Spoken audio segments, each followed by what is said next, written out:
My Aunt Mary has made her weekly grocery shopping into a game, a challenge, a game of challenge for her young son, Robert. Robert lives with Down syndrome. And one afternoon they invited me to go on this shopping challenge, this weekly shopping challenge. And I don't know what I was thinking, but I said yes. And this is how Mary does it, how she makes shopping into a game. For example, she will invite Robert to go and find maybe apples. And Robert will go up and down the aisles looking for the apples as Mary continues to shop. And then maybe 5 minutes later, 10 minutes later, Mary will just gently call out Robert's name, and he comes back with that item and places it in the shopping cart.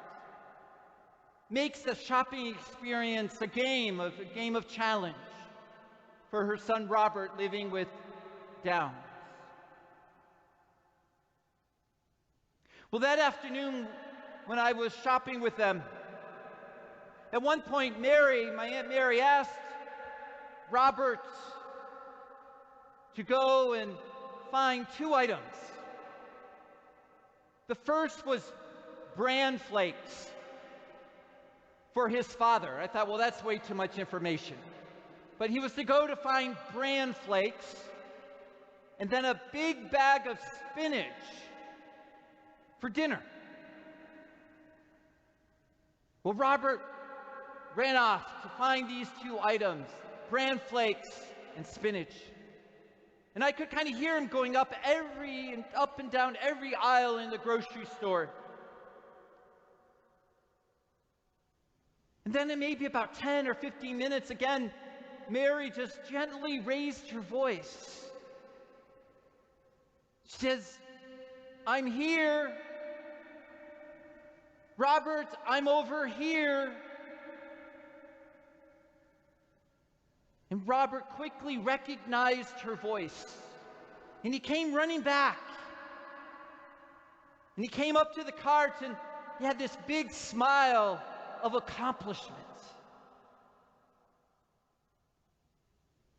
And right then, he handed his mother a big box of Fruit Loops, a family-size box of Fruit Loops, and a big bag of Dove chocolate bars. Robert is no fool. Fruit Loops is much better than bran, and chocolate is way better than spinach.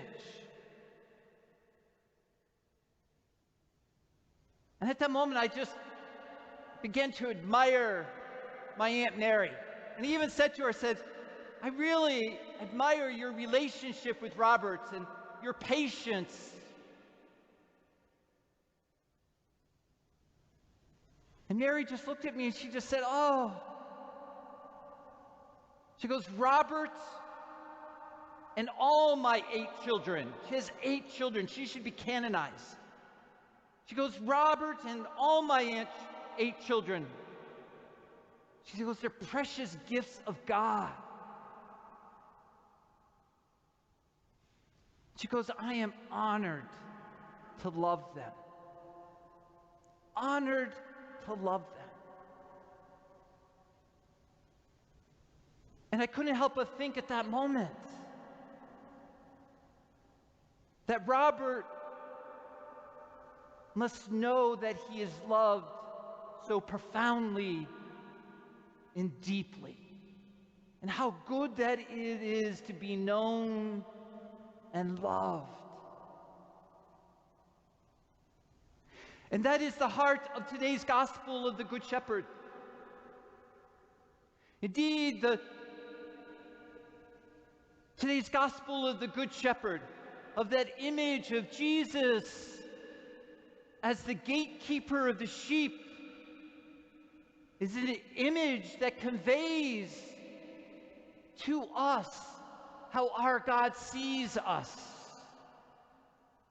Jesus uses this very familiar images of the ancient world of a shepherd and of a gatekeeper to convince us of who God is for us, how God sees us.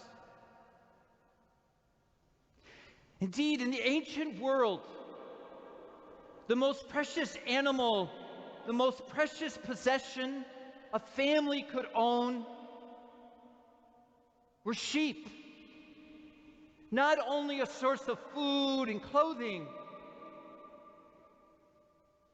but it even brought forth a status in the community depending on how many sheep you owned. It puts you in a place of status within your neighbors and your community. The sheep in the ancient world were so important to a family that the sheep pen, the actual sheep fence, was attached to the family house. There are writings in the ancient world that suggest that sometimes the sheep just freely walked into the main living quarters of a family. There were certainly stories of how sometimes the sheep were better cared for than their own children. Indeed, there was always a gatekeeper watching over the sheep. And that gatekeeper was there to protect and to ensure that no one would rob or steal the sheep, this prized possession. The ancient world knew what it meant to be a good shepherd, a gatekeeper. And it was a good shepherd who not only knew the name of every one of the sheep, but the sheep could recognize the shepherd's voice. A good gatekeeper, a good shepherd, was one who cherished each and every one of his flock.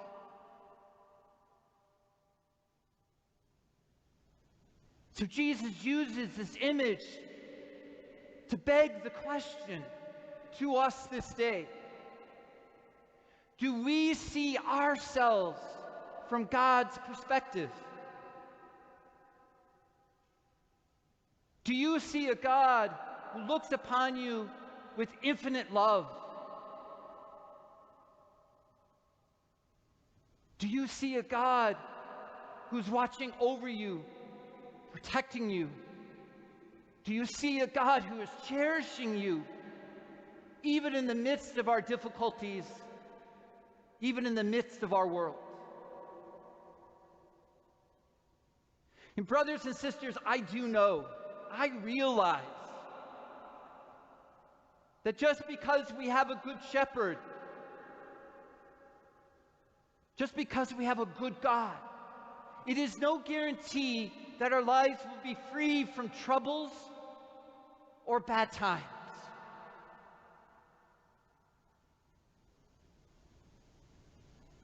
Just recently, a few days ago, a young woman, a mother and father from South Omaha, called me, desperate, in need of help for their family. And because of your generosity, we were able to assist them. But the mom and dad both work in the meat packing business. And it's become a dangerous place because of COVID-19.